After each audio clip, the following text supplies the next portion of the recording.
Like many of you, I love shooting film and really enjoy the photos and the process that comes out of it. But the roll of film has become more and more expensive. So today I want to share how to get film-like photos without actually using a film camera. And obviously, these ideas and methods cannot 100% replicate the feel and look of film, let alone the hands-on experience of shooting film. But with that being said, let's go ahead and start with the first one, which is to use a digital camera with an old CCD sensor. It's really common to find old digital cameras or point-and-shoot compact cameras with CCD sensor. With the combination of old hardware and lenses, as well as the lack of dynamic range and accurate representation of colors, the photos that comes out of the CCD sensor camera just naturally have that film vibe to it. The best part about this is that there's a wide range of camera selections that you can choose from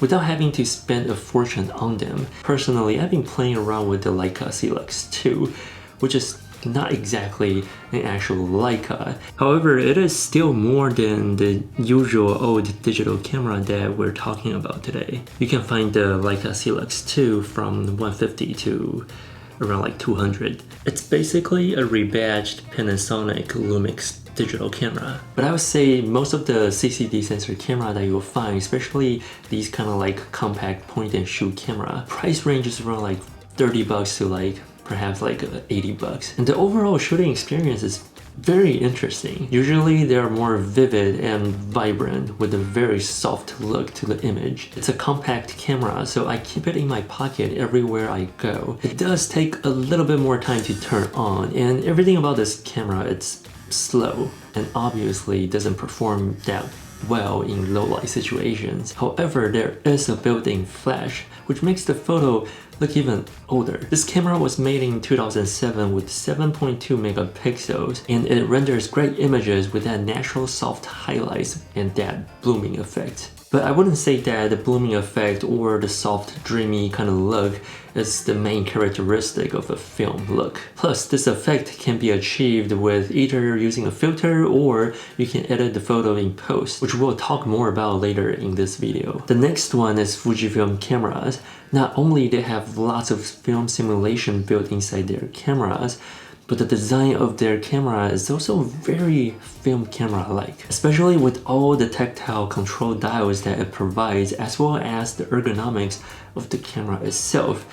It just looks like the film camera. Now, you can either shoot in JPEG with your own film simulation recipe, which could facilitate the look that you're going for, or you can edit in post and then pick the film simulation later, and then edit from there. With the build design of a Fujifilm camera, as well as all of these film simulations that you can choose from, this is probably one of the biggest reasons why the Fujifilm X100V was super hyped up in these past couple months. It's almost impossible to get a Fujifilm X100V at the regular retail price right now. But there are tons of other Fujifilm cameras that can produce very similar results. Or even the past editions such as the Fujifilm X100T or the X100F, which I say is still a very capable camera that renders amazing images. Another way of achieving film-like photos is to use a vintage lens on your current digital camera that's able to use interchangeable lenses. This usually requires some sort of adapter in between, but it's not too hard to find them nowadays. Oftentimes, these vintage lenses are not as sharp,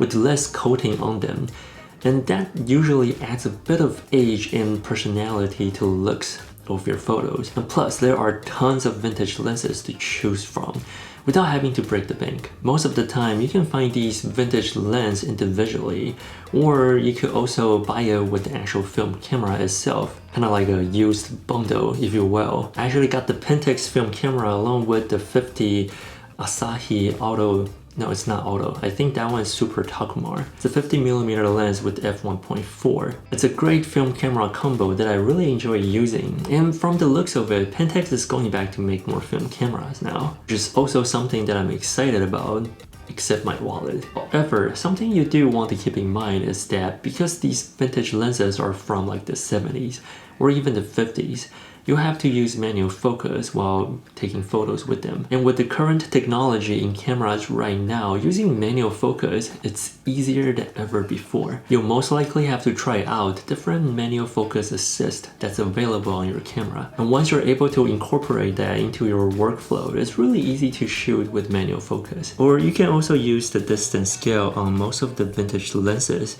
to indicate how far you're focusing at. Another way of getting that film look is to edit your photos in post, such as in Lightroom, and make them look like film photos. This is probably the most accessible ways of getting that film look in terms of price and ease of use. There are tons of tutorials online that provides great amount of information on how you can edit your photos into like a film-like photo. And perhaps if you want to save more time, you can get my presets down in the description and support this channel, which I would really appreciate. But it doesn't matter whose presets that you purchase from, this will kind of give you like a good starting point before you edit your photos. However, do keep in mind that there's a lot of variables into play here, especially with film photos. I would say the best way to go about this is that find a film photo or get a film camera and shoot with the film stock that you enjoy, that you like, and then get the actual photos in hand, put it in Lightroom or any of the software that